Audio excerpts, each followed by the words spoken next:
Welcome to the Unpacking Life podcast. In this podcast, we deep dive into topics that most people think about in their head but never say out loud. You know, the type of stuff that you Google but you hope that nobody sees. We openly discuss common problems, conflicts and grey areas in life in order to find solutions together. The goal is to hear different perspectives on these topics and gain further insight to take some tips, tricks and hacks to help us squeeze the most juice out of life. I'm your host, Theo Thompson, and my guest today again is Wesley Thomas. Now, today's topic is going to be a deep one. Well, it's always a deep one, isn't it? Yeah. How we like it. So today's topic is all about, do you have real friends, and what is a real friend? What does it look like? I mean, today in today's day and age, we're kind of like really struggling to get our grips on what is true friendship. Yeah. Especially when you think about, like, we've got 1,000 friends on Instagram, 20,000 friends on Instagram, followers and things like that. And then also you've got the impact of COVID-19 and people being in isolation, locked away at home, not really having people to talk to physically in person or even on the phone, because most people just don't have the time nowadays, even though most people are at home doing nothing. It's true, man. So really, we want to deep dive into this topic and just give some like perspective from our point of view on what makes a true friendship, what we should be looking for within friendships, and how do we build healthy friendships. So what's your thoughts on friendship? So the one, man, friendship, as I've got older, I've kind of looked at it more like family. Yeah. You know, I was watching something not so long ago.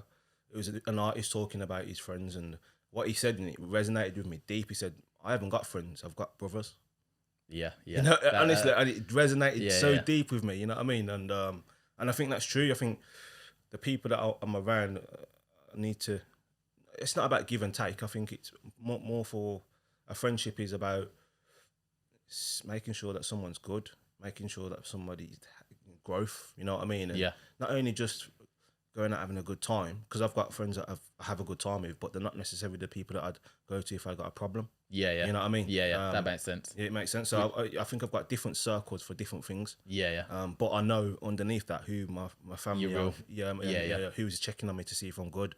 If I've got an issue, who can I speak to? That kind of stuff, really. Yeah. You know what I mean? Yeah. And that nicely brings us into the first topic. That's perfect. And this isn't scripted, by the way. This is just like off the cup. There's a couple of notes that I'm going to refer to just to make sure we're on track. Yeah. And just to make sure that we're hitting some, we're having a bit of structure rather than just rambling. But with this, one of the top things that I think is going to be, it's looking at your current circle of friends, your current bubbles of friends, because you've got different friends for different things. Yeah, definitely. Like, you've got people that you speak to in the gym, you've got professional friends that you go to for professional advice, and when it comes to that kind of arena, you talk to them. But then you've got your training and personal training.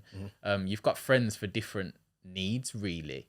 But that's what's deep about the topic, isn't it? Yeah, it is. Yeah. I mean, you've got to think, would you ever mix like friends from different circles all together?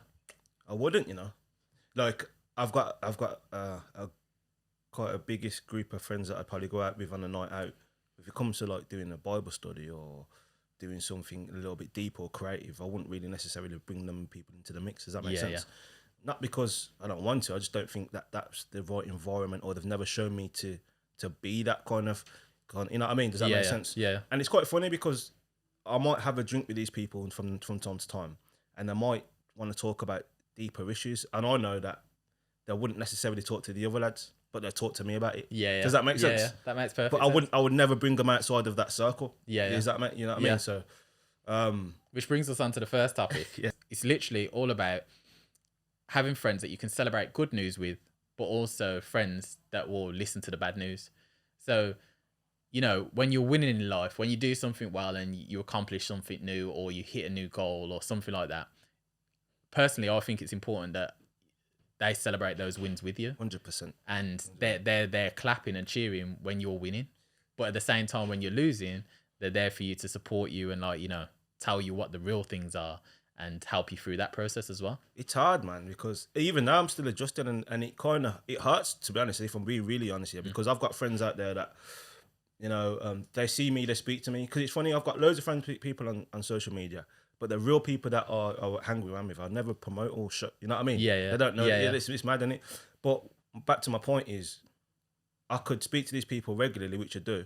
And when it comes to me doing certain things, I never see that. And it kind of hurts sometimes. Yeah. You know what I mean? I'll probably, I'm the kind of these people that will never bring up the issue with them. Because I don't know, just wouldn't. Yeah. I mean, yeah. But why not?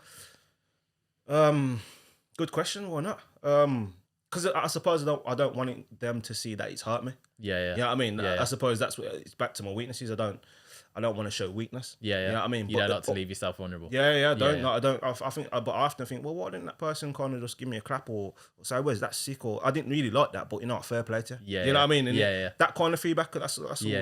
You know what I mean? That makes sense. You know what I mean? And But don't you think to have a healthy relationship, you have to let somebody know how you're feeling if they can't read it?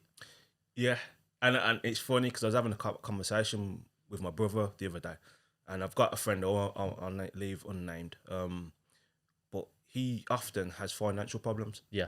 So there's been many occasions, and I'm not trying to sit here trying to say I'm trying to help everybody out. 'Cause I'm not. But there's been many occasions where I've gone up there with food, money, make sure that he's all right and stuff. And there was this one time I picked him up, and he asked me to go drop him to the shop and to his mates. So I did, and he went into the shop, and he come out of the shop with a big bottle of vodka. I said, "What are you doing with that?" He said, "Oh, it's for my mate. He's helped me out so many times that I've." And at that point, I should have turned around, but I didn't. I thought, oh, is that how it is? So do you avoid conflict? I don't even avoid it. I just think it's. I suppose I don't. Only the real close people will see the good and the bad of me. Yeah. And I'll only confide into those people. Yeah. So I'm kind of blessed in the sense I've got people in my family that I can speak to. Yeah. If it's not my twin sister, it's my brother. If it's not my brother, it's my nan. Yeah. If it's not my nan, it's my grand. You know, so those kind of people will hear what's going on. So that's when you will say how you feel. Yeah. 100%. Yeah. But would you say you've got that relationship with your friends? Not all of them, no. Yeah. Not all, and I suppose, and I've tried it. There's been times where I've said something a little bit deeper than the average. Yeah. And it's come back as they're not really ready to handle that. Yeah. Or I've never got much feedback back. So I thought, then I know what I can do and pitch it, who you can pitch that to. So when it comes to friends, I'm assuming you're talking about men as well. Yeah. Like, so do you think that's an issue with men where, men are a bit more reserved in when it comes to deeper issues? They don't open up and they don't talk about feelings, or if they do feel vulnerable, they won't open that up because they feel, I don't know, like it's not a manly thing to do. Most definitely. Yeah. But if you're being true to yourself, everybody needs that. Yeah. Forget man and woman for a minute. It's a human thing. Yeah. You know what I mean? Exactly. So I'm not scared to do that, but you have to pitch it to the right people. Yeah. You know what I mean? Because it's no good you telling somebody something, a deep problem within yourself, to somebody who's going to go, all right, cool, and that's it. Like, you know what I mean? Yeah. There's no feedback there. So I suppose it's knowing your audience. It is. Knowing who you can pitch that to. Yeah. And feeling comfortable doing that as well. Yeah. You know what I mean? Because everybody's got different issues, and some people are not ready to face those. Let alone dealing with anybody else's stuff. You know what I mean? Yeah. Does that True. make sense? True. Yeah. So it's about knowing your audience, isn't it? You know what I mean? It is. Definitely. And what would you say about, like in that situation with your friend? Have you addressed that with him, or have you kind of left that? I've just not spoke to him for a bit. You know what I mean? Is that how you deal with it? You kind of distance yourself? Yeah. And don't get me wrong, there are certain things I might say to him, like certain things that I might think at the time, but I feel like he just kind of just pushes it off as if it's Wes just having a little moan. Does that make sense? Yeah. So, and then I'll leave it as that. But now I think I might bring it to an awareness in the right time next time it happens or something like that. But for now, I just let him just stew and do what he's doing. Get ya. You know what I mean? Yeah. Which brings us on to the point number 2. It's weird how this is working out, actually. But point number 2 is literally, in my opinion, it's important to have friends that will challenge you, and they will pull you up and they will say the things that you need to hear rather than what you want to hear. Perfect. And like for me, like growing up personally, mine was my Aunt Viv. Like my Aunt Viv, like I said in the previous episode, is the person that when I talk to her, she's got no shame or qualms or anything about pulling me up and saying, nah, you're talking stupidness there. That isn't right. And she won't always come with that perspective of so brutally honest and blunt, but she's more or less, she will pull me up and say, nah, that isn't right. You need to work on this. Like, I think you should reevaluate this situation or this thing that you're doing or whatever it is. and she'll kind of pull me up, and that will kind of like challenge me. And sometimes, depending on the mood that I'm in, I'm more receptive, and sometimes I'm like more dismissive. It just depends on what I'm feeling at that time. But ultimately, I'll always, when I've got some time to sit down and really collect my thoughts, I'll always contemplate what people say, especially if I know the intent behind it. And I think that's the most important thing. If you understand that the intent behind your friend is just generally to help, and there's no like, you know, there's no bad minding, because some people can pretend to be your friend and really they don't want to see you win in life. It's true. Because like, it might be someone, I don't know, you come from the same background, you grew up together, or you've known each other since you was kids, and it's kind of like, well, if you're winning in life and they're not, they will see that as like there's something wrong with them. You know, they don't want you to win. I think that, you know, I think that comes down to is purpose. Yeah. You know, when somebody's on the path to their purpose and somebody else isn't, I don't think it's intention just to hate. It's just that to see that they're striving to do what they was born to do. Exactly. And a lot of people don't know what they was born to do. And I'm not saying I do. I believe I'm currently on the path to doing that. But there's a lot of people that don't want to see you win for that reason. And I've had to kind of sit down and ask certain questions to myself as to why some people don't shout and scream when I'm, especially the people I'm close to. I don't really care about the general public, innit? But the people that I'm really close to or I speak to quite regularly, I ask myself, well, why are they like this? You know what I mean? And these are the questions that you ask. But going back to your point, I think you've got to have people around you who will challenge you. That's how growth. That's how growth is. If you're not challenged, you won't grow. It's iron sharpens iron. Isn't it? No, for me, I've got a really big emphasis on trying to grow as a person, as we spoke about last week. I think. I want to grow and be a whole person. Does that make sense? And dealing with things directly. You know what I mean? And it's good that you've got someone like your Aunt Viv, whereas mine's probably my sister. Even though sometimes we can be a little bit too blunt with each other. But she'll tell me exactly what I need to be known, to be said. And same with my brother. He'll do the same thing as well, but he'll do it in a very diplomatic way. So it makes me think and understand it. You know what I mean? So each person will have a different approach. I mean, and even my nan, I love my nan to bits because she'll tell me exactly what I need to hear, even if I don't want to hear it. You know what I mean? She's almost like my mother in that sense. You know what I mean? Do you think we seek out friends that we know will empathize with our situation? Like when we're going through something, say you've got a question about something, like you're asking someone's opinion on something. And someone's tendency is more to be a bit more relaxed towards a certain issue. Like, so say if you've got an issue with, like, I don't know, maybe it's a situation where you're struggling with work-life balance. And you know someone, a friend that's got a similar issue as well, or they've been through a similar issue. So you might seek them out for advice. But at the same time, if you know that their advice is, you know, like 100%, you need to drop that, forget that, and just focus on this. And you don't want to hear that internally. So you avoid them and then approach somebody else. I think that plays a part in it. I think we seek out friends that we have commonalities with. You know, that makes sense. More than anything, that you can look in a person and think, I can relate to that person because of X, Y, and Z. You know what I mean? Not necessarily because they're going to challenge you. Because sometimes I know that, for example, yourself, I could get knowledge, sound knowledge and advice from you on certain issues. Do I always seek out for you? Not necessarily. You know what I mean? And you know what I mean? So I think that does play a part in it. You know what I mean? But what do you think that is? Like certain things you'd come to me with and we'll talk, but certain things you won't. I think, you know, when someone asks for advice, they already know the advice. It's true. I think they're doing it, you know. It's just confirmation. It's just confirmation. You know what I mean? And sometimes maybe I don't want to hear that. Maybe I want to hear the other reason why, you know what I mean? And that plays a part in it, you know what I mean? So it almost does. You seek out the people that agree with your... And it's natural. I think everyone does. I think so. It is. And what do you think about, like, you know, when you've got friends that just simply don't challenge you, the yes men?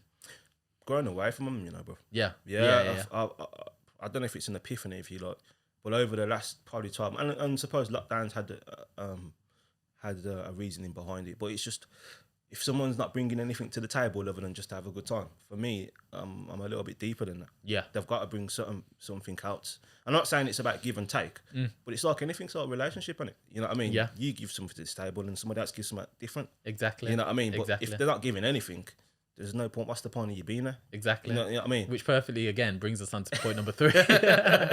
So point number 3 literally is, do you have a give and give relationship or a give and take relationship with friends? And I mean, my personal opinion is you need to evaluate your friendships and look at, you know, are you always just giving value, rather than like, you know, someone being there for you when you need. Because often, a lot of the time, that's what happens with relationships. People get accustomed to you giving value and just giving and giving. So anytime that you hear from them, you know, you see your phone ring and it's a certain person, you know that they want something. Like, and a perfect test that, you know, always recommend to people to do. And I forgot who recommended it to me. Someone recommended it to me, but was basically, don't call anybody, any of your contacts at all. And within the next 5 days, see who contacts you. And is it a case of they're phoning you or contacting you because they want something and you have something for them, or they're contacting you for the fact to see how are you in general and to give value. Do you get me? And it kind of separates. Not saying that just because someone calls you that week, because they might be in need, and a one-off they might be actually like in need and they generally want you, which you be there for them. But in general, if you use this rule and use this test, it will kind of show you who's who. I think so. I think my blessing and curse is I don't necessarily judge my friends. I've got friends from all different backgrounds, from whatever, music, there's drinking, whatever. And I know a lot of people are quite choosy and picky about who they let in the circle. Yeah. I'm one of them. I know you're one of them. So to a certain degree, I envy that, because I don't judge, and somebody could be on low on their ass, and I'd still be their friend. You know what I mean? And they'd know that. You know what I mean? I've got loads of friends like that. However, over a period of time, what I notice is they come to me when they want something. Yeah. I'll give them whatever they might need, whether that's money, advice, whatever, and they don't necessarily get that back. That not even money, but that level of I'm willing to help you. Yeah. Does that make sense? Yeah. It's almost like coming and taking, and then I'll see you in the next couple of months, sort of thing. So for me, it's not just about being around those people. I've had to just kind of limit those kind of people, if that makes sense, because it's what's the value? Yeah, what's the value in it? Yeah. You know what I mean? It's you can come and take what you want, but then you don't want to give anything back, or you don't want to listen to what I'm saying to you when it's not. You don't want to hear it. Exactly. Know what I mean? Exactly.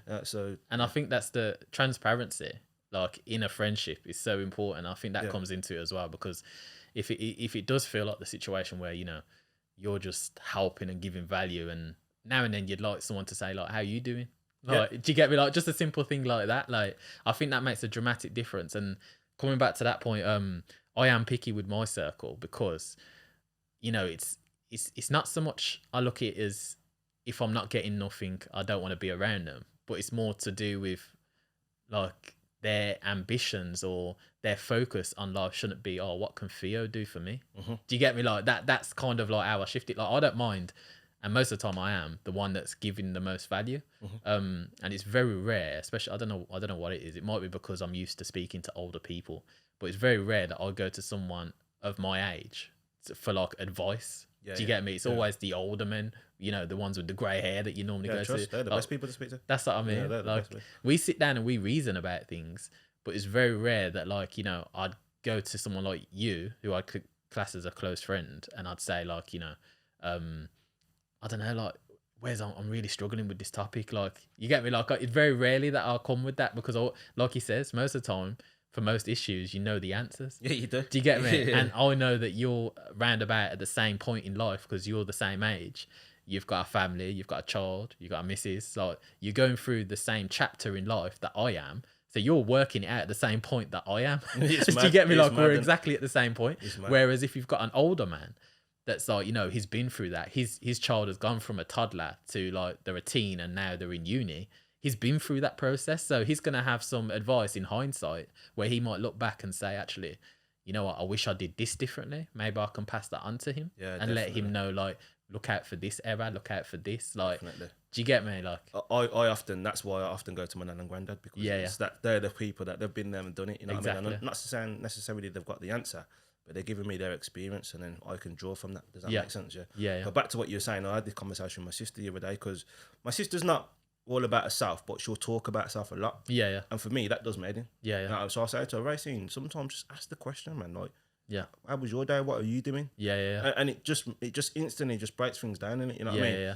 And it makes them show. And I think it's in a book that I've read. I think, is it How You Influence Friends? Yeah. How you influence friends. Yeah. How to win friends and influence people. Show interest. Yeah. Show interest. And I'm not saying I'm doing it just to win friends. I'm just show interest. Yeah. It's so important. There is a framework to to friendships. Yeah. Definitely. Can imagine. I definitely believe there's a framework because, I mean, there is elements where, you show an interest in people. There's that thing of conversations when you meet someone new. Like if you're stuck for conversation, ask them about themselves. Yeah, definitely. And people will willingly tell you most of the time. I learned in sales, you shouldn't be the one that's doing the most speaking. Yeah. You should be the person that you know. Exactly. And exactly. That's just, I think that's how you win in life, innit? Yeah, know what I mean? exactly. You know what I mean? And there's actually a book called The Go-Giver that's really good. I've heard of it. It's really good, but it teaches you the principle. It's a sales book ultimately, but it's not from a sales perspective. And it shows you how to win in loads of different areas in life, like not just professionally but personally as well.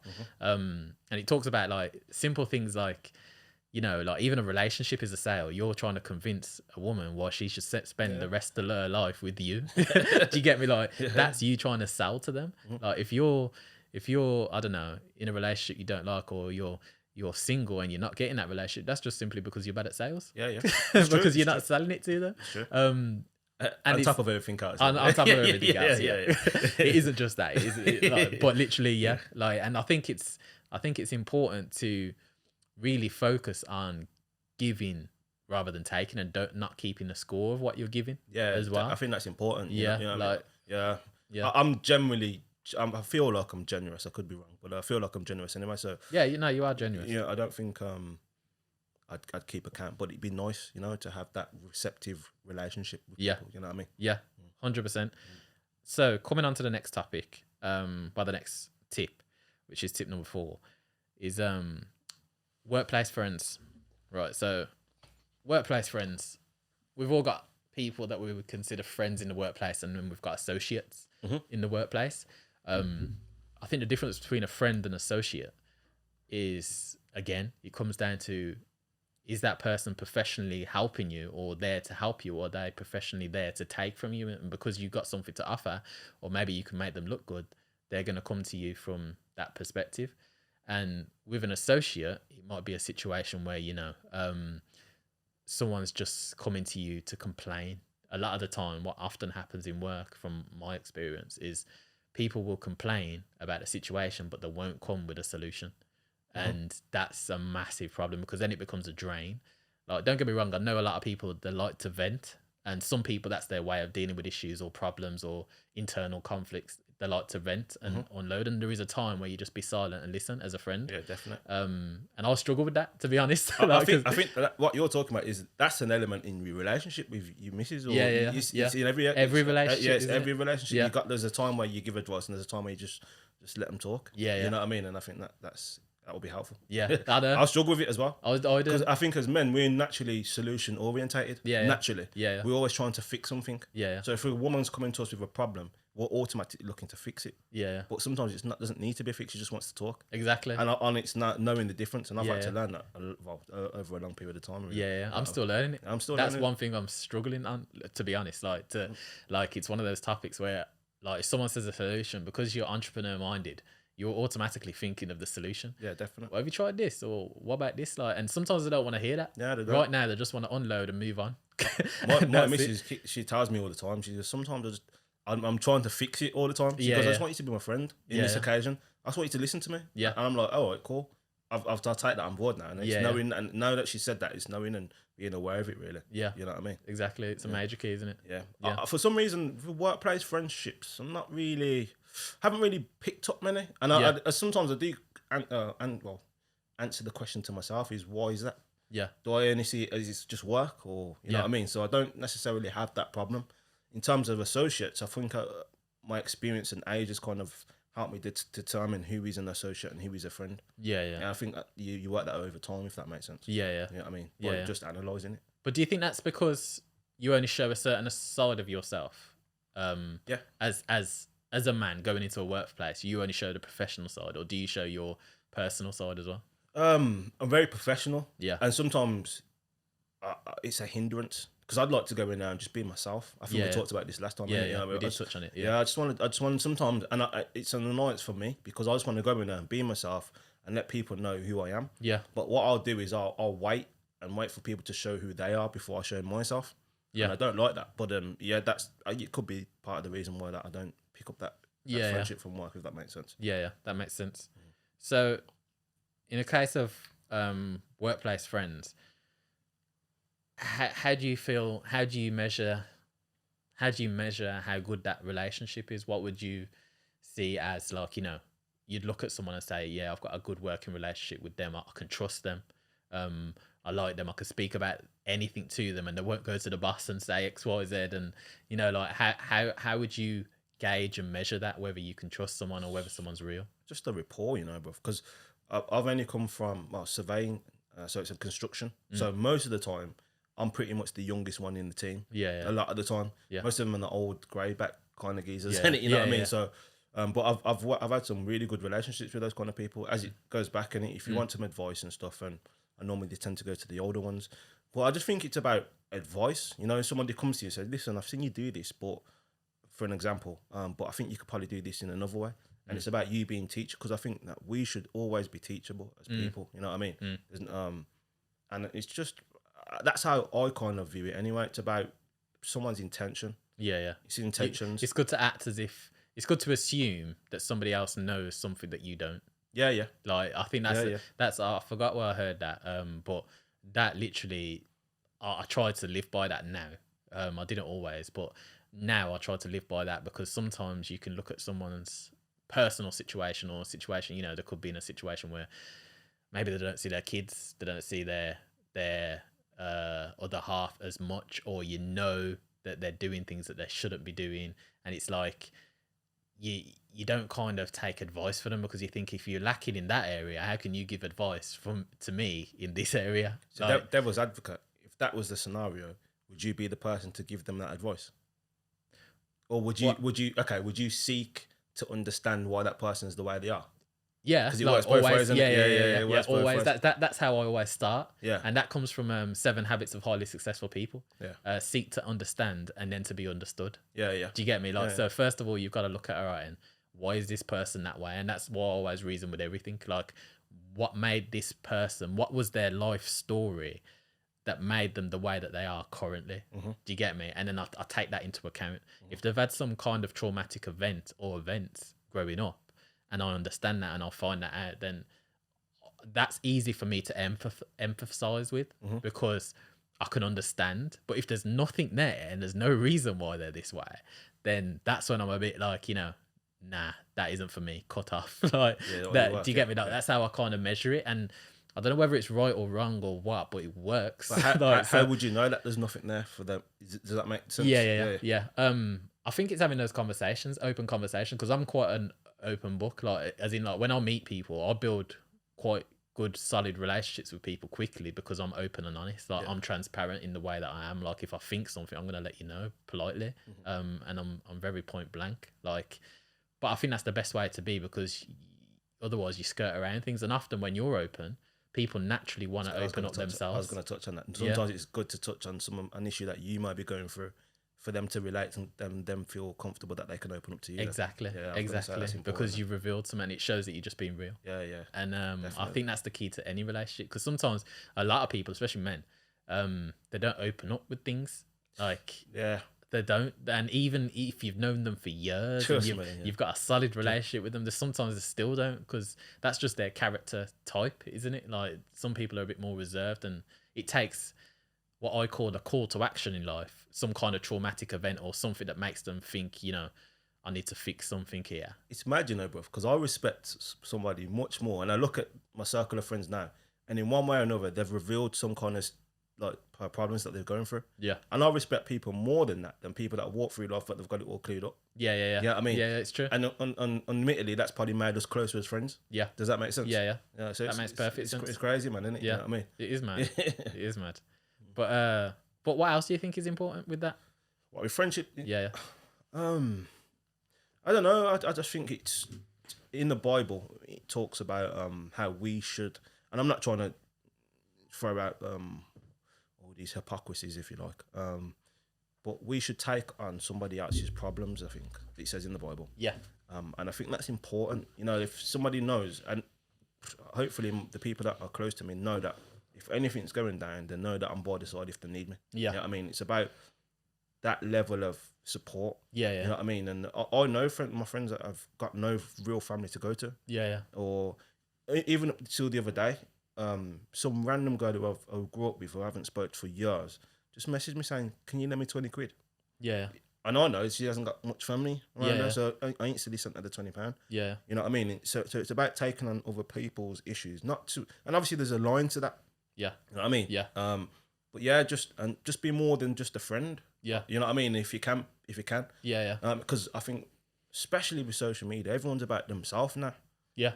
And material. And honestly, bro, it winds me up, man. You Yeah. know what I mean? Because there's so much about shouting about themselves. They don't even recognise that the brother or the friend are going through some mad issues. Yeah. Yeah. You know what I mean? I've had a couple of friends that have killed themselves. You know what I mean? Yeah.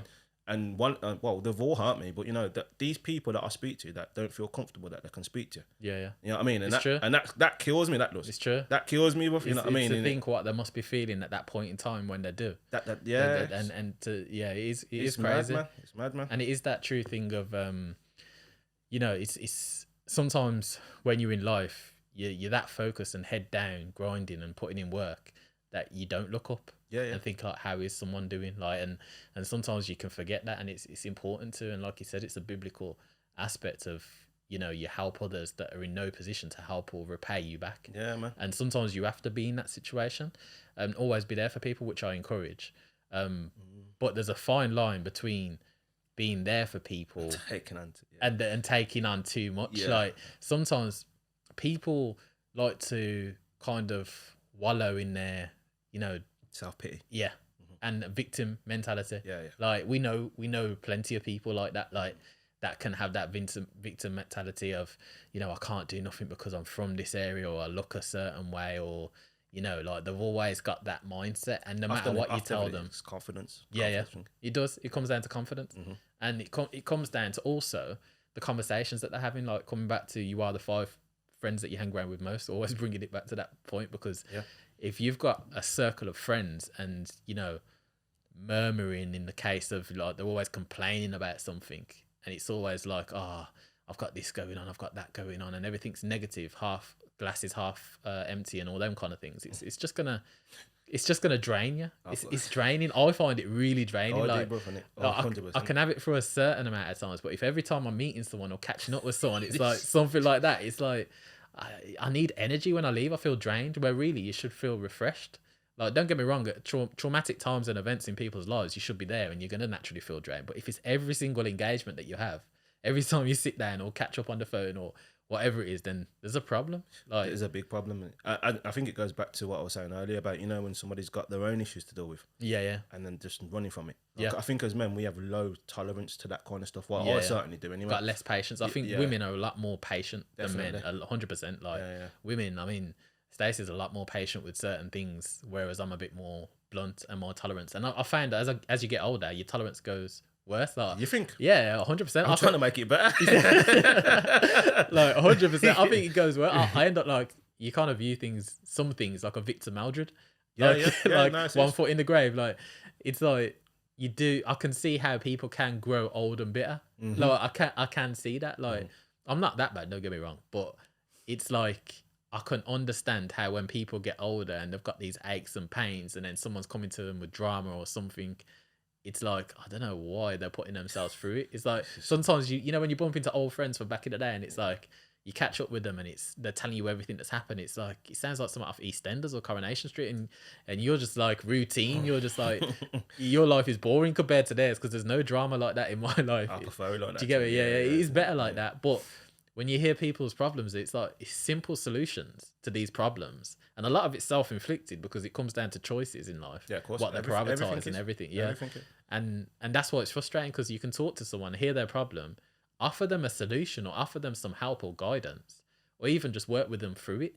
But they don't want to know that. They almost want to like use that as a justification of why they haven't progressed in life. So how can you be around that though? That's what I mean. Like, but another question to that is then, old friends, like sometimes I find it a struggle to let those old friends go, even though I feel like I've outgrown them to a certain degree. Yeah, I feel like it's hard to let that friendship go. Yeah. Is that easier for you to do that? Yeah, like I don't have a problem with that now. You don't? I used to. Yeah. I don't have a problem now, because especially when, like, since I've had a family, Your priority is your family. Like, trust. So if anything jeopardizes my family, like say, like we've both been around men that, like, you know, they don't live by that code of honor. Like you're faithful. Like we've both been around men that are like that. So we're around men that are like, you know, there's no off limits, and there's a certain degree of what I 100% believe that can corrupt your mindset and your behavior. Not to the point where, you know, someone can just simply say something and you'll go with it and follow their lead like a follower, but in the sense of slowly it erodes your perception. Of course it does. Because your reality is built up of your experiences, and if all your experiences is everybody's cheating, that's going to normalize that behavior. The same way if everybody's like, say Coke now is a normal drug, but I don't see it as a normal drug. I see it as a bad drug and it's a controlling drug. But because it's so normalized, even in a business setting, to a personal like setting, to sports, like anything, it's normalized, then it kind of takes away the impact if you get involved with those activities. The same way like cheating, like people don't feel the impact. Like we both know people that would cheat and sleep sound at night, like and they go and kiss their child good night and all that like kind of thing. And is that a social thing though? Because is it socially? I think, I don't know, you know, I think it's a hard one because I think it does depend on morals, but then again, people can come from any background, because that's a human desire. Like if men are totally honest, men have to tame themselves. 100%. Like men do have to tame themselves, because it's a natural thing and desire for a man to see something beautiful and admire that something beautiful. Because and let's not separate this, men and women. Yeah. It's women as well, because women as well. Women, yeah. I think women are guilty of it as well, but I think it's more in men. I can't remember where I saw it, but it's like men are more visually stimulated. The saying is that I've heard. I can't remember. It's true. I think men is from, what is it? Men is from Venus. Is it men is from Venus? Men is from Mars and women are from Venus. I think it's his brain, her brain, because I think mentally, and it's interesting because I read that in there. I think visually men are easily susceptible in that sense, but mentally I think it's women. So does that make sense? Yeah. Visually and because I think because it's true, because I think for a woman to cheat, a woman has to be emotionally involved most of the time. A woman has to be emotionally attached to that man mentally in order to cheat. Yeah. Whereas a man could cheat. Not all women though. Yeah, not all women. Not generalizing, but realistically, that if you're going off the normal archetype type of a woman and the character persona of a woman that is built up for, like, you know, default, then most women have to be emotionally attached to a man to cheat. But men, it could just be a physical attachment, but there's nothing emotional there. It's harder, man. I think it's easier for a man to cheat than it is for a woman, isn't it? Yeah. But going back to that, I think that's why communication is key in relationships. Because if you're not communicating well, and say for example your woman works in an office and she's connecting with one of her co-workers, she's more susceptible to if she's confiding in that person as well. You know what I mean? And I've only talked from experience, and you know what I mean, then it's easier for them to do that, you know what I mean? That's what I mean. And sometimes I think women, because they're so sociable, women are naturally social first. I think women are built to be more sociable than men. Definitely. And women can see it's kind of naive to the point of they won't pick up when a man is trying to be more than a friend. Do you get me? They don't pick up on those little cues all the time, just because they don't know how men think. Like even though someone could come across like a clean cut man, and he's very moral and very like he's all about family and all that kind of stuff, but it doesn't mean that he can't have chinks in his armor where he feels. I'm yet to meet a man that hasn't got chinks in his armor. I'm yet to. Exactly. But in that sense, it's quite hard though, because you could walk out your door and you might see 10 beautiful women that are all leering yourself on. And what is, other than self-control, what is a way for you to kind of remedy that, if that makes sense? Because let's talk about the psychological side of that. If a man has been brought up in a single parent household with only his mum, he hasn't, and he's not necessarily seen how a man is supposed to love a woman and conduct himself, then he's going to be more susceptible to that. Yeah, 100%. You know what I mean? And I do think it's like, it's almost like, I do believe that you pick up certain traits from your father. Yeah, definitely. My dad was my biological dad was a womanizer. Like, so was mine. Like 100%. I've got 13 brothers and sisters. Yeah, you got a whole team, bro. Yeah, I mean, so I've had to really fight some demons, if I'm honest. Yeah, you know what I mean. You do. You know what I mean. What's been passed on from my dad, and and still fighting to the point. You know what I mean. That's what I mean. So, and the measure of a man when you're growing up, has always been shown as like a measure of a man is the man that attracts the women or that can fight. Like it's one or the other. Like they say I'm not a fighter or a lover. That's what most people say. Like they always put themselves in one category. But realistically, most people are aiming for both. You reckon? Do you get me? Yeah. Like then. Well, it depends because you got alpha. I believe there's alpha males and beta males. Yeah, definitely, 100%. I forgot where I read that, but there is definitely. If you watch the social dynamics of 100%. groups, there's always an alpha male and there's always a beta male. Mr. Nice Guy. Yeah. And normally the Mr. Nice guys are the ones that compromise, overly compromise, and they're yes men in the relationship, and they just go along with everything the woman says. They don't challenge anything because they want everyone to get along, and they avoid confrontation. And there's actually a guy. Got his name, Jordan Peterson. Yeah. And he actually talks about the impact that it has on men, and men not dealing with confrontation and not confronting, certain issues that they've got within a relationship and them suppressing it and being yes men. That has an internal effect on them. And that's when you normally hear, men have an argument with something, all of a sudden they snap and they go and crash a car or go start a fight, and they do something out of character that isn't normally them because it's a build up, and the little thing that tipped them over the edge it's just a minor thing, but it's because they've had so much pent up in them over time. And it's a flip side of that, because an alpha male, then he'll attract all the women. And all the women will see that he's an alpha male. Then he's got that fight to deal with. That's what I mean. So it's conflicting either way. And it is like that thing, like, when the silverback's out in the jungle and he's got pick of all the women and all the women, like, it's like, if he sees another male going through one of his women within the pack, he's protective of that. And I think we're not like animals, don't get me wrong. I'm not saying that we're like animals, but I think the social hierarchy that we have, in the sense of, there's an alpha and a beta, I think that's very real. And I think that's something that's often not even addressed, especially within the workplace. It's like it's not even recognized. They think just because someone holds the title of a manager, that they think a beta manager can manage an alpha male. That isn't going to happen. If that person that's being managed by a manager doesn't look up to that person as an alpha, then he's not going to be led, because it's like, it's wolves in the wild. How are you going to take leadership from someone that isn't doing what they expect you to do, and they're not capable of doing that? You know what this comes down to, though, bro? I think it's self... it's like the Matrix, you get given a pill. Yeah. So say if you get given a pill, and one of those pills is to wake up and be self-aware and stuff. You can be as self-aware as you like, but then that will just lead to be a conflict along there. Do you know what I mean? It does. Because you woke up and not everybody's awake. Yeah. So it's going to lead to frustration, isn't it? You know what I mean? Yeah. And that's the thing. Like sometimes it can lead to frustration, because a lot of people they're living lives that are full of distractions, so they're not even asking these questions. And this is one of the reasons why we started this in the first place, like, because a lot of people aren't asking these questions, and they're kind of like the elephants in the room. Like, it's there, and you can plainly see, like, in every interaction and engagement with another human being, some of the elements that we're talking about is coming into place, but it's almost like people don't address it or read up about it or take opinions. They go off their experiences, make a judgment, and they stop there. And that's what they're fixed with for the rest of their life. But sad, really. It is sad, man. But some things you really need to look to the experts. This is why, like, we do read and we learn from people that specialize in these areas. Like, I think the sociology and psychology and marketing and storytelling are all tied together. Massively, because ultimately everyone's life is a story, and everyone's perspective is made up of your life story and the events that happen within your life.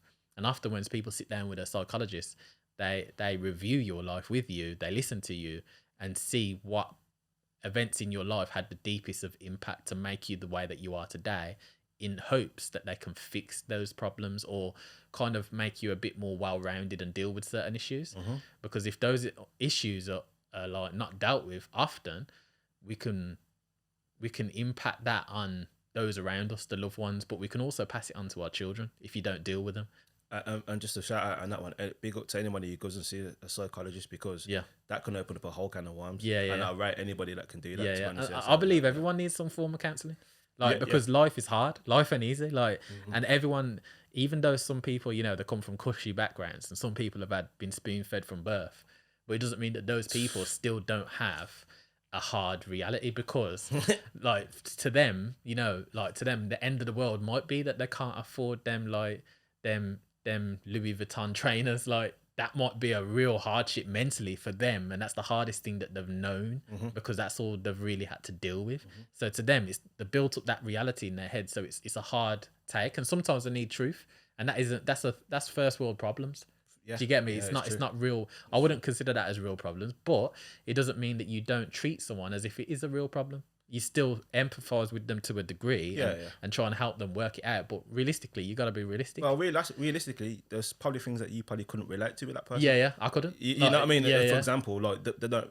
You probably thinking, well, they don't really know hardship. But you know what I mean? Yeah. But I definitely agree with what you're saying there. Yeah. I mean, because sometimes you can look at it like those problems are like minor problems. Like you can, but to them, in their world, in their head, it's a serious, like, almost not that bad as in say suicidal, but they think it's the end of the world, like if they can't get a certain thing or do a certain thing. So what do you think then? Because let's be honest, that kind of person that we're talking about clearly haven't got somebody in their family that can tell them, who's telling them the truth or how it is, and they probably haven't got friends around like that.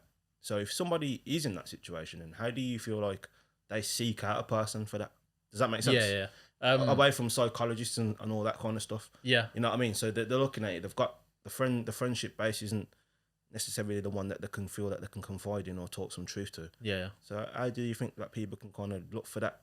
I feel signals, because everything signals, and we send out signals. I mean, every day. You know what I mean? I think in that situation, I mean, when we're talking about that specific situation where someone can't afford something or can't buy something that they want, and it's fashionable, it's not a need. It's like they see it as a need, but really it should be a want. Do you get me? And because they see it as the end of the world, and no one's really telling them, like, snap out of it. A lot of people like that. They do have yes people around them. Yeah. And definitely. That's the problem. Like, that so many people have yes people around them that are just agreeing because they think that's what a real friend is. And normally people are drawn to people that agree with their point of view. Like, we pick friends based on commonalities. Have they got the same beliefs as us? Do they stand for what we stand for? And like, we're in that age in social media where, if you see someone post something and you don't like it, they unfriend them. But what that's building is a network of people that everyone agrees with you, so you can never look from another person's perspective, and then your reality is only that way inclined, and that can create problems because it's a distorted reality. It's not realistic. Of course it is. And I mean, there's that documentary, what's it called, Social Dilemma. Yeah, I watched that. And it's deep, isn't it? And I mean, that shows how basically Facebook, Instagram, all these social platforms, they use algorithms in order to show you content that agrees with your current beliefs, because it will keep you on the platform for longer, which equals them making more money in the long term because they want to keep you on the platform for longer. But equally dumbs you down. Exactly. You know what I mean? Because there's no opposing views. And they think that it's the be all and end all. That's why there's right and left, and the right is going more right and the left is going more left, and they're getting pulled. But realistically, most people fall, when you narrow it down, in between. But because everything on their newsfeed is like on the left side, and when someone drops something that's right, it's like, how could you do this? It's outrage. It's because wars, that is, bro. Exactly. It's deep, man. If you haven't seen it, I beg you go and see it. Social Dilemma on Netflix, I believe. It's causing wars, man. You know what I mean? But I kind of hear where you're coming from in that certain sense. But how does somebody that's an issue. That's one issue. Yeah. Well, how does somebody seek friendship that's just not going to oppose or not going to just agree with what they want? Yeah. You know what I mean? Yeah. I think sometimes it comes to a case of you need to sit down and have an honest conversation with current friends. And if they're not receptive to it and nothing changes, then you need to move. Yeah. Or keep them at a distance. Yeah. And then I think it's a situation where you need to make new friends. And in this day and age, to be honest, it is hard to make new friends. It's hard. It is, like, because you meet people through professional settings. And sometimes, like, I've made a lot of friends that now I would consider friends through professional settings. Yeah. But those friends that I made through professional settings, they're not from my social background at all. They haven't seen or heard or been around the things that I've been around. So you only click to a certain degree. Professional. And sometimes, I mean, the odd one, they might understand you, even though they've never seen anything or done anything or been in those situations you have been. But they might get it because they're just a person that's in tune. And they get things, and they can easily put themselves in somebody else's perspective. But some people they can't, like realistically, like that's why a lot of people conflict over different things because they're not able to think from the other person's point of view. Do you get me? And I think men and women, I think that's why men and women clash on certain topics because men and women fundamentally, I believe, are designed totally different. So therefore they think totally different. So they're going to come to different solutions to certain problems. It's one of them though, because I think individually, yes, differences is good. Yeah. Too much of a difference isn't good. No. You know what I mean? Exactly. It's hard to come because you got to meet in the middle. Yeah. So if someone's here and someone's here and they're not willing to meet in the middle, it's difficult. You know what I mean? Okay, I suppose then the question from that is, and how do you think that we can be better friends? Yeah. Does that make sense? Yeah. So I think you can be better friends by communication, number one. Yeah. That's the key thing. I think so, yeah. Setting expectations. And often friends fall out when expectations are not met. Like if someone doesn't meet the expectation that you have of that person, often that's where fallouts happen. But the other person might not even know these expectations that you've set mentally in your head without addressing it to them. I read something, maybe biblically, but it said that we shouldn't hold expectations. Do you think that that's a good way of going?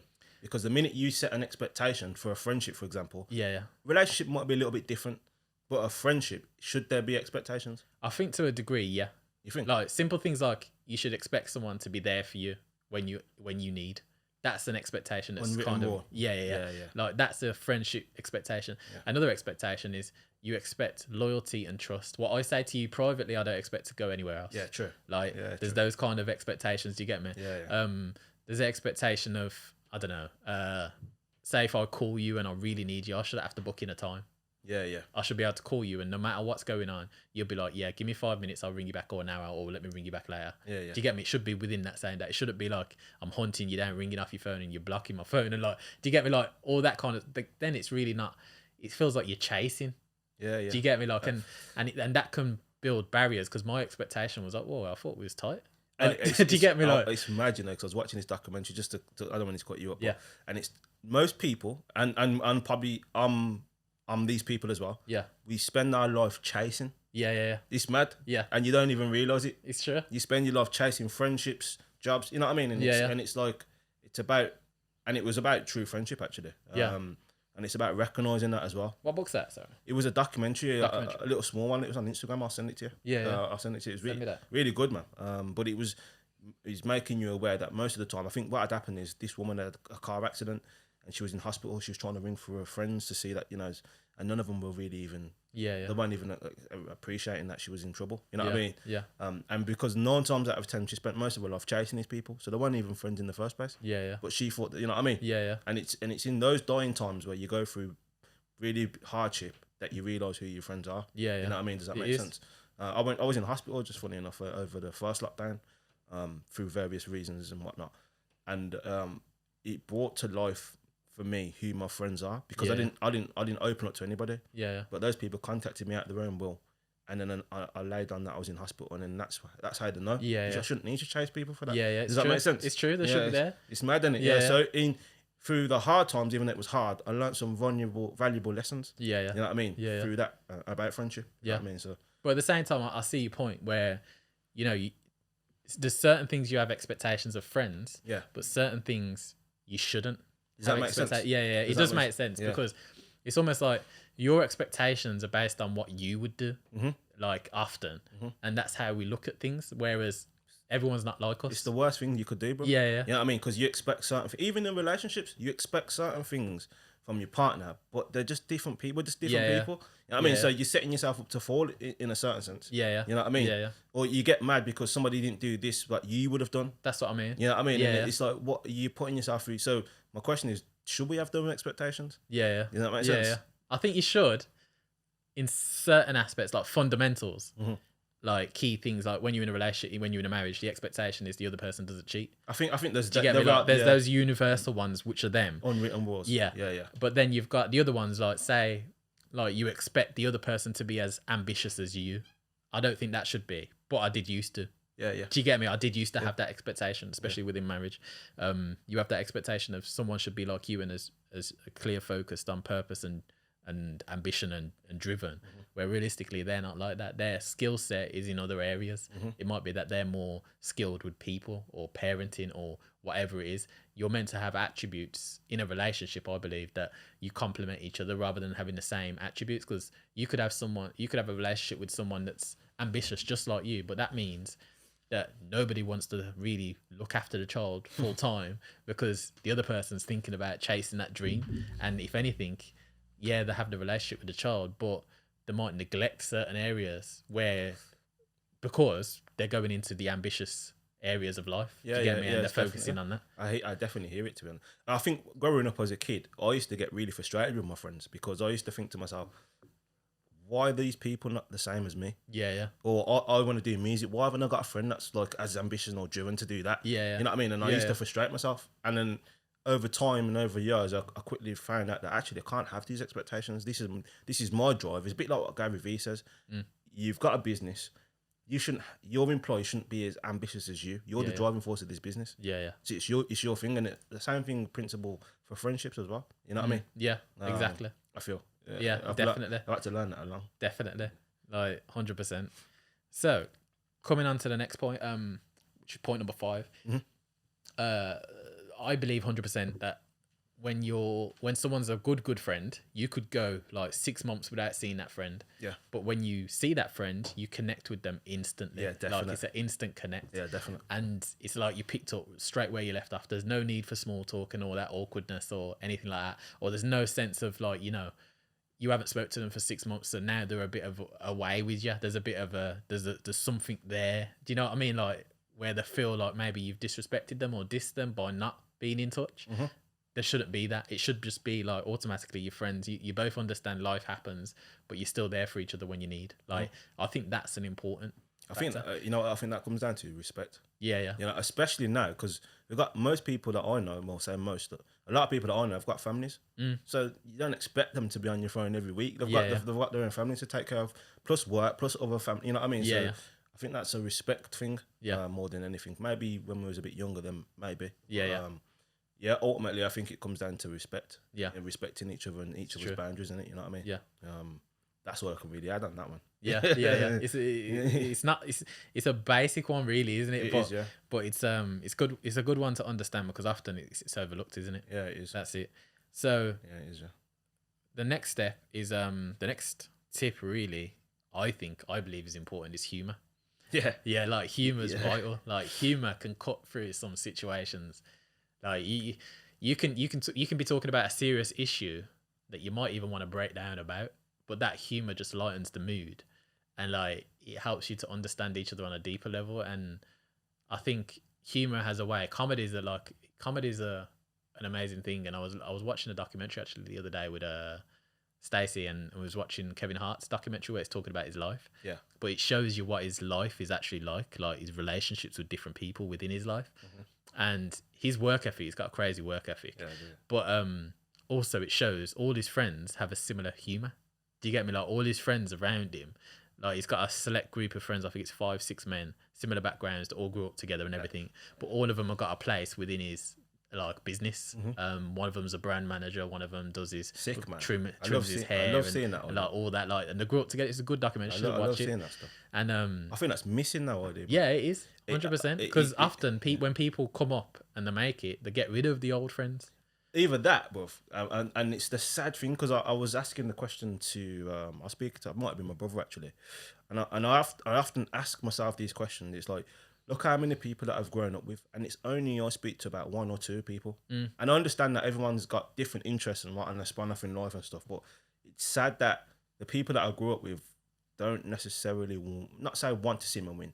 They're not clapping. They don't care. Does that make sense? Yeah. And I think that's missing. Yeah. Massively, you know what I mean? It is definitely. It's missing massively, and I don't know the reason why, if I'm honest. Yeah. I think a lot of the time when you come from the same area or the same similar background or the same story, and you was given the same opportunities as them, you're given the same 24 hours as them, and they see you winning, it's a reflection on them. It shines light on their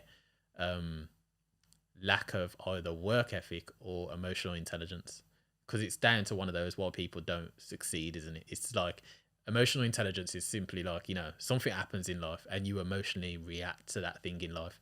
Now you can react and make that worse, like, or you can react, learn a lesson and keep it moving. Do you get me? Like it's one or the other. You're going to do one of the, most people, not even most, but some people, especially from our background, the emotional intelligence is low. Like one of the things I've noticed is people aren't consistent because they're emotional. Like if you say to people, I don't know, it could be anything, like they've got a goal in life and they want to get to somewhere, that consistency is the key to getting 100%. to that location. Yeah. Right. They start something, but they never finish. And that's just because life happens. They get emotional and they think, I don't feel like it today, so I'm not going to do it. Like, and they don't do it. Like I didn't feel like doing this podcast today. I had a late night last night working.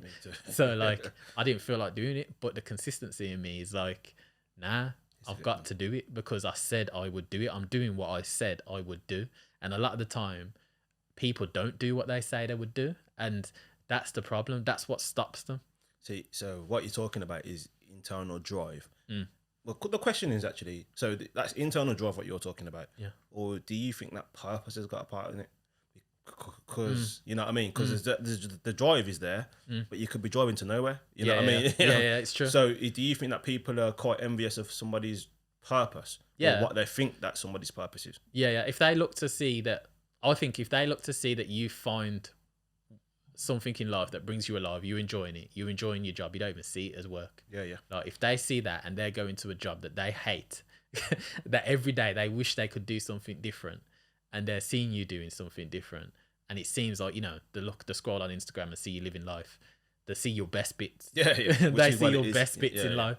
So automatically it's going to breed hate. It's going to, because some people are just naturally like that. It's like, I don't know, it's a weird one because I very rarely see people in person that I used to chill with, because mine and their path don't cross. Yeah, and that happens. Yeah. And naturally, that's naturally going to happen. Yeah, the only time that you really see people from that you used to speak to is either funerals or weddings. It's truth, Dave. Like that's it. Like apart from that, or parties as well. But apart from that, you bump into people, you catch up. Oh, what you up to? You tell them what you're up to, and it's like you can see a bit of like, they're not really fully happy for you. Whereas some people you meet and they'll be happy for you. Oh, well done, congrats. Like, and you'll do the same for them, like whatever they're doing. And even if they're not doing something that they want to be doing, you pull a positive spin out of it, like, because the journey isn't done yet. Do you get me? You still got plenty of room to turn things around and do what you really want to do. Trust me. And even situations where, we've bumped into people and it's like they've split up from their partner, they don't see their kids, like, and like all that kind of situation. It's like, you encourage them and say, oh, all right, and that's your situation now, but it doesn't have to end like that. And you know me, bro, the frustration I've had to go through is to see my daughter. So, well, yeah, I can't tolerate that talk. Yeah, that's honestly, what I mean. Especially if they live 10 minutes around the corner. You know what I mean? It's about you changing your approach, isn't it? That's what I mean. You know what I mean? That's what I mean. Yeah. Like, you could have said the same thing with your situation originally, but like, look, like that situation happened and you're putting in the work. You're driving like 5 hours or however many hours you're driving every time to pick up your daughter. Whereas really, most men, they wouldn't have the character to do that. Do you get me? They'd fold and make up an excuse. Oh, it's money. I haven't got the money right now to drive up and down there every such and such. Or they'd make up some excuse. Or they'll even say, oh, my woman won't let me. Yeah. That's the classic one. That's the classic one. My woman won't let me. And it's just, it's mad, isn't it? But that's a different in character. That's where your character and their character is different. You both could have the same situation, but you chose to deal with it a different way, whereas another person might deal with it emotionally and think, nah, forget that. Let's self-medicate and drink a bit more, smoke a bit more, do something a bit more, forget that pain, where really it's probably burning them, but they're just not addressing it.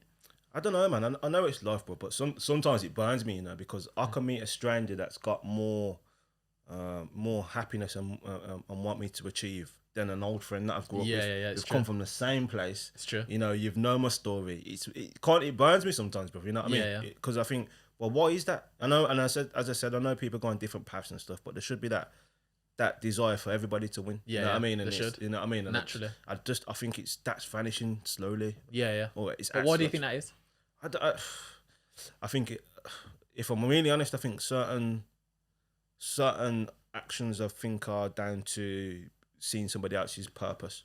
They're doing theirs. Like, I I could see a lot of people from school that have made it now, but doesn't mean necessarily that we're not going to make it. But they see that as, yeah, well, they're on their path, or you know what I mean. And hate for whatever it's coming from, an insecurity, not a hate, insecurity.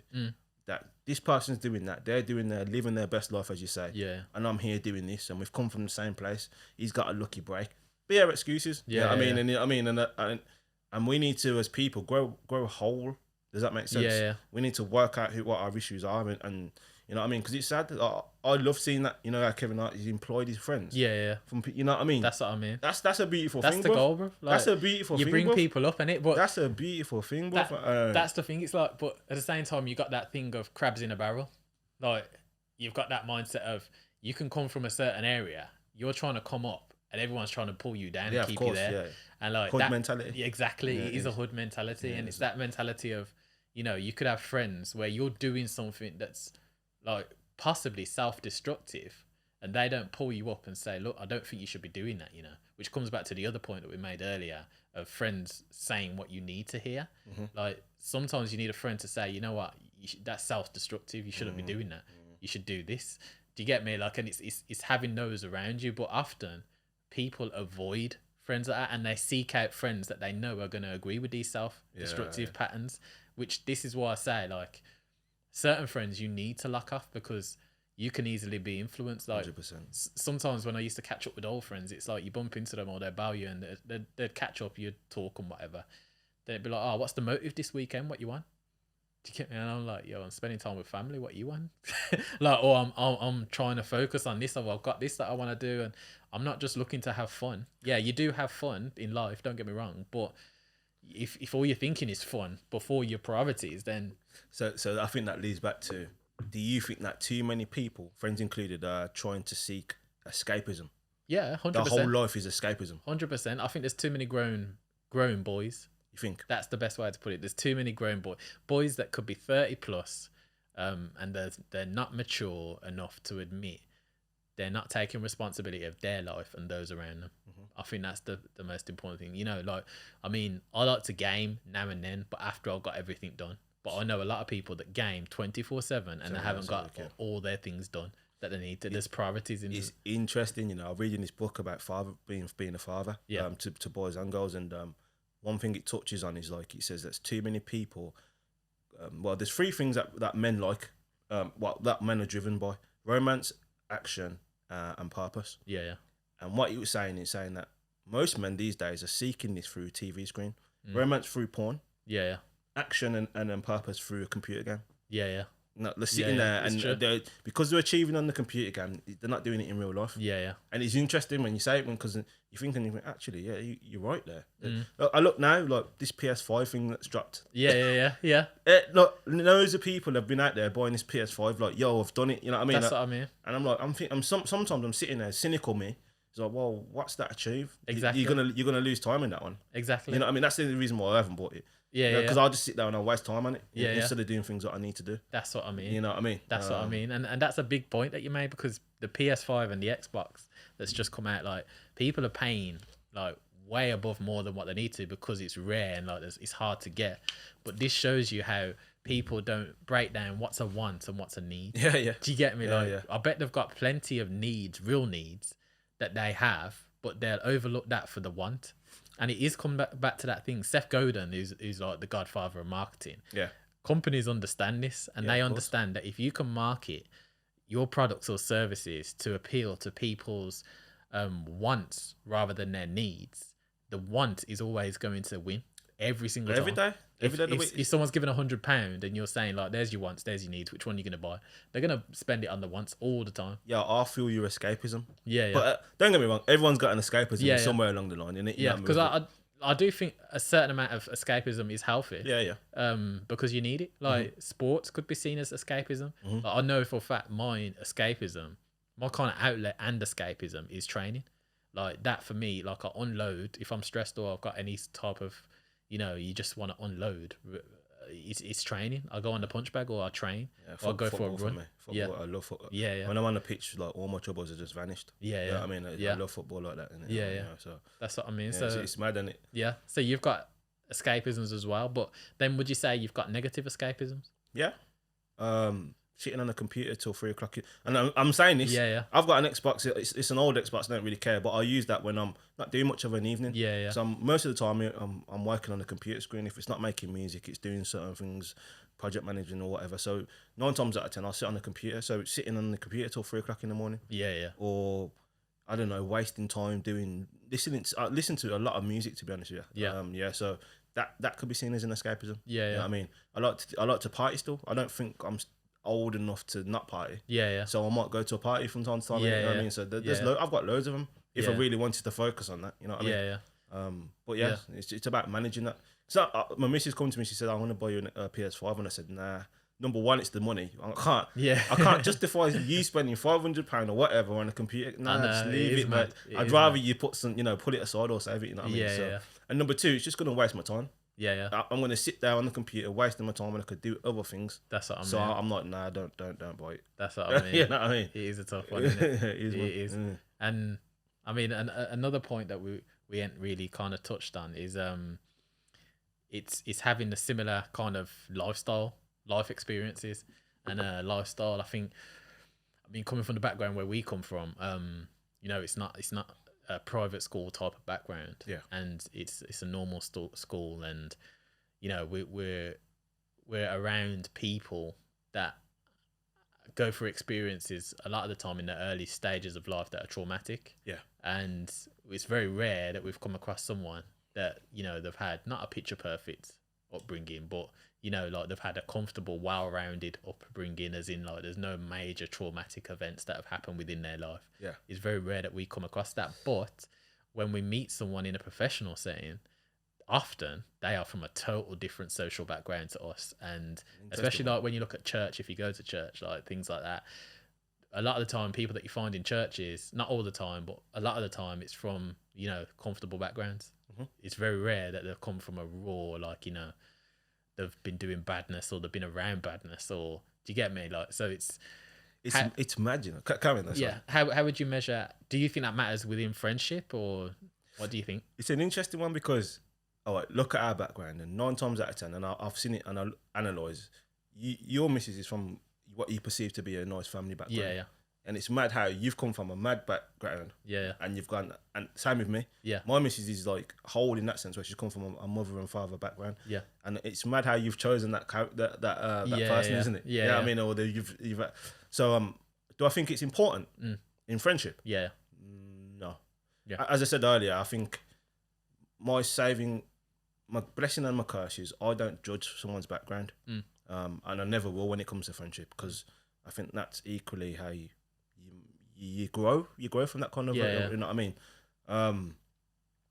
But I do think that it's important that you are on the same kind of path. Yeah, yeah. Does that make sense? Yeah, yeah. I think regardless if it doesn't have to be career or hobby or whatever, that you're just on that same thinking path. Yeah, yeah. Does that make sense? That makes sense. Where you can just kind of soundboard off each other. Like, I've got loads of mates that have come back from a different background, and they might be talking to me about God 1 minute and about something else the next. Yeah, yeah. But the fact that they want to get into that conversation, for me, that's good. Yeah, yeah. You know what I mean? So would you say there's certain traits like openness? Like that's obviously openness, because someone's willing to, they might not fully agree with it or understand it, but they're willing to conversate on it.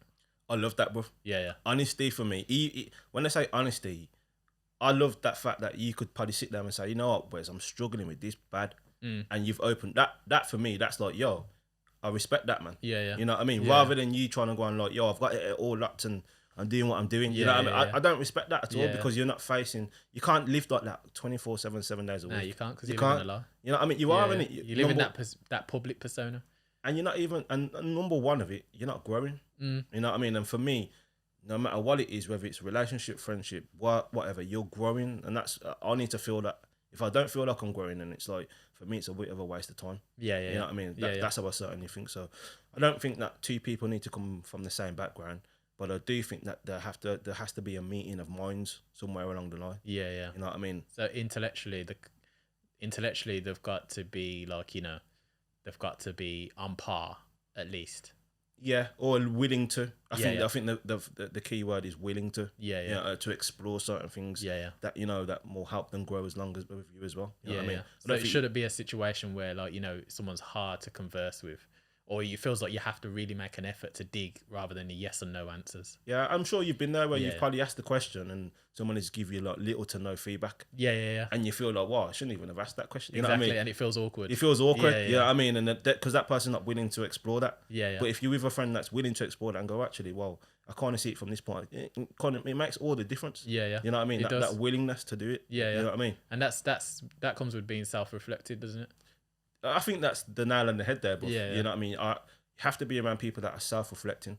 Because if you are, then that's where big growth will come. Yeah. You know what I mean? Because you can draw on each other's experiences and whatnot, without it just being a brick wall. If that's makes it. Sense. You know what I mean? And I think that's the interesting thing about life as a whole, because you start off, when you're in school, you're happy to just have any friend. Yeah. Like when you're on the playground and you're kicking the ball, you're happy just to be with anyone and just not be on your one walking around. It's true stuff. And as long as someone accepts you for you and you're playing, then that's cool. That's the only measurement. Can you play good together? But then as you get to teens, something changes and it becomes more about social status, especially at teens, I think. I mean, I don't know about you, but in senior school, it was all about, you focus on the wrong things. Like, you focus on who's the baddest in the year, like who's the most popular. Like, you wouldn't be seen with the geeky kids, a lot of kids.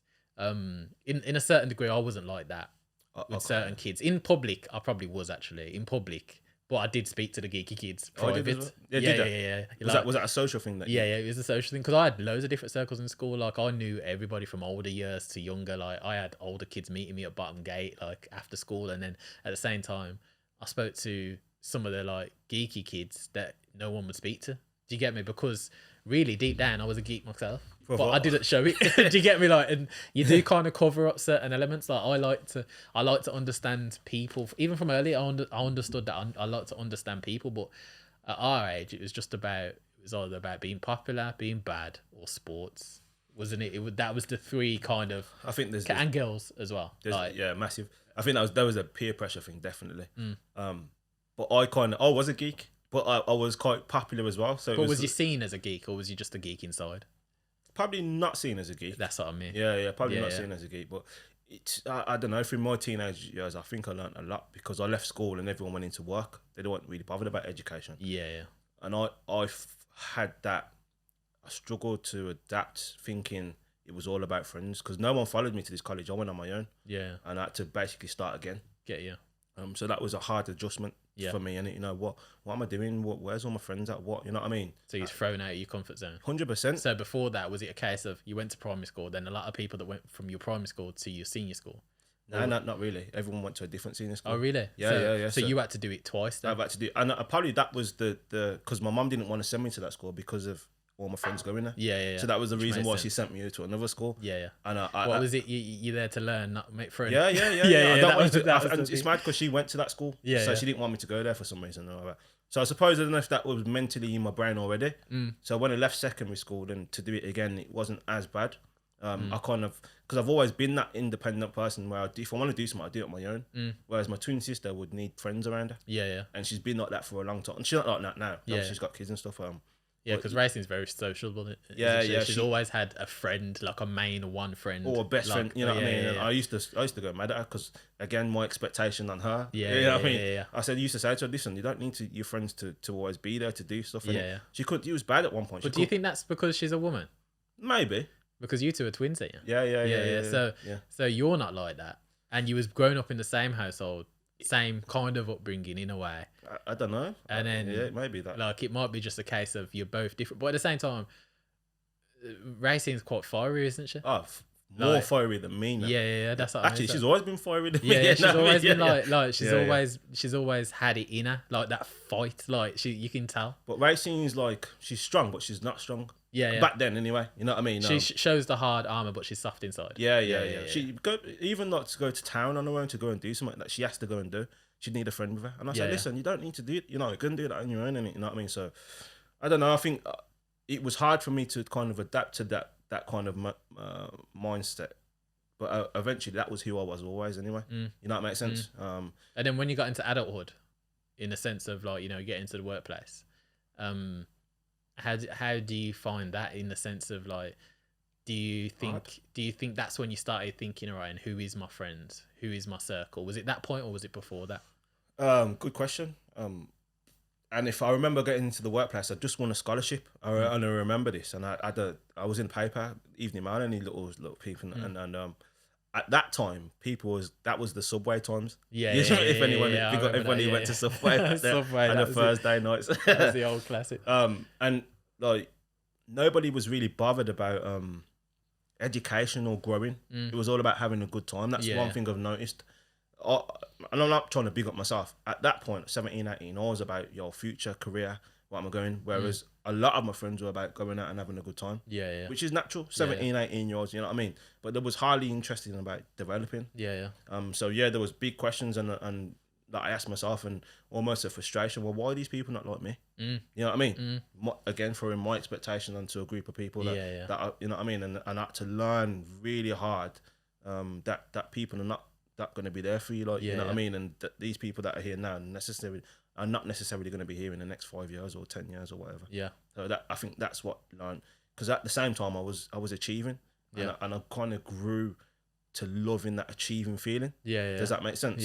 And those little wins ended up, and honestly, it's like a drug. You know, the more successful you become, the more you want to be. You know what I mean? It's And true, and at that time I was there's little wins, and I was winning, and I kind of grew to that. I want to win all the time. Does that make sense? Do you think that winning and success is like escapism as well? Yeah, a form of it. It's a positive. I read something deep the other day. You know, like when someone's really, really independent. They're really independent out of heart.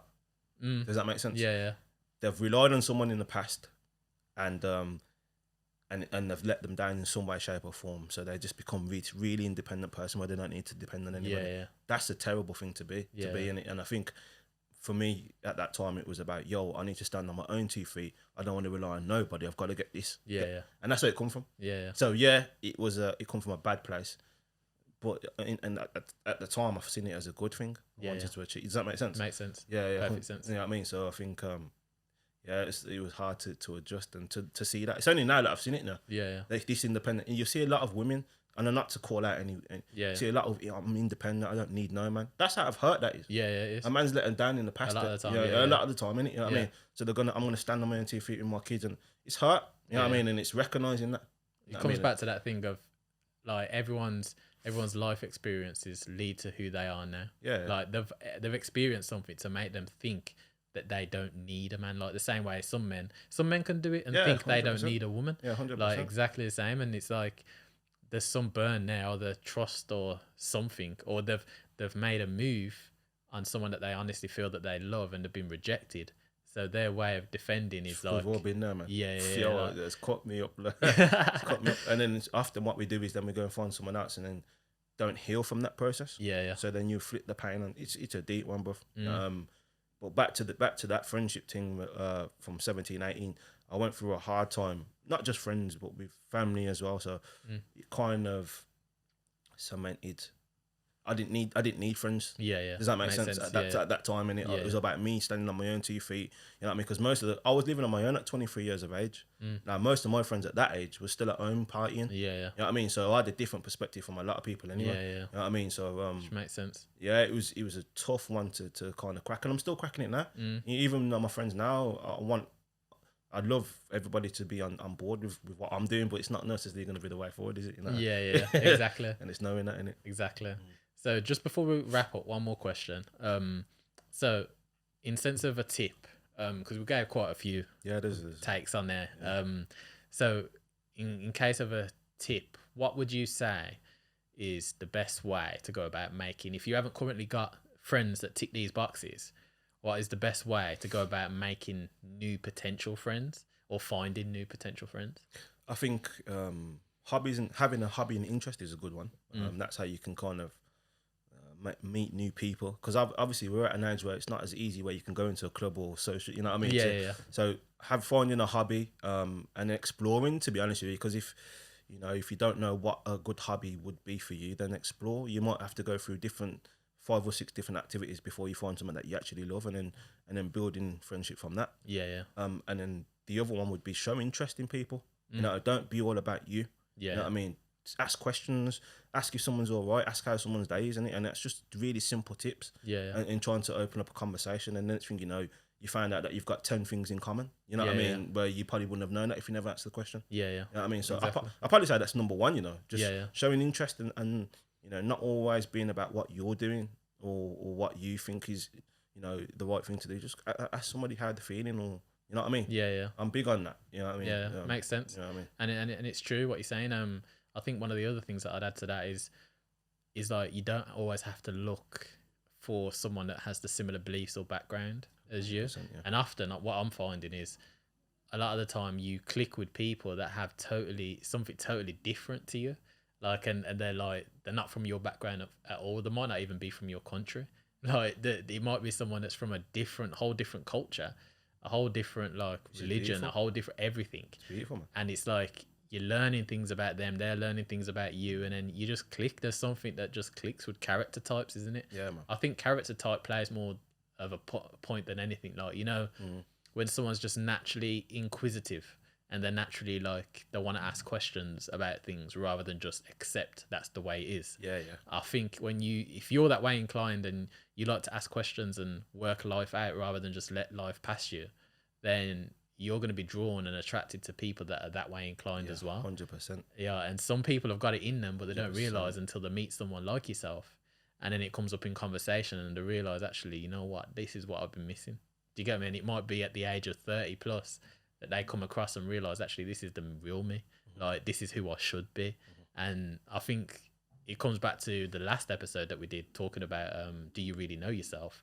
I think friendship can reveal the real self, like, to yourself, like, really, like, 100%. because you don't really know yourself until you've been challenged on certain things, until you've had to put your own emotional feelings aside or whatever. It's like marriage, isn't it? It teaches you something the same way friendship teaches you something. Deep lessons, and you've got to be willing to take that in and go, oh, right, cool. You know what I mean? Exactly. But the thing is, you look at it, we talk about commonalities and stuff. How many of your friends are exactly like you? None. Exactly. Yeah. But yet similar traits. Similar traits, but yet we're looking for somebody to be like us. Yeah. You know what I mean? True. It's impossible. Yeah. So I think we've got to try to take that away and embrace other people. Yeah. It's embracing. 100%. Yeah, embracing 100%. other people. You know what I mean? Yeah, man. So today's been a good episode. Yeah, it's good. Yeah, man. Yeah. Touched on a few things really. So Covered a lot of ground, really. Yeah. As again, nice of you inviting me, man. Yeah, no problem, man. Yeah, man. Yeah, so hopefully everyone enjoyed that. If there's anything that you want to us to dive into more or anything like that, just let us know in the comments and we'll address it on a future episode. But look out for more episodes coming soon. Really enjoyed this one. This one was good. Yeah, man. And yeah, so thank you for listening, and don't forget to leave a review and hit that subscribe button and tell somebody else that you feel would be interested in a topic like this, just delving into it. And if you've got anyone that you would like to see on the show as well, just let us know. But yeah, thanks again. Thanks again, Wes. Next time. See you soon. See you soon. Take care. Bye.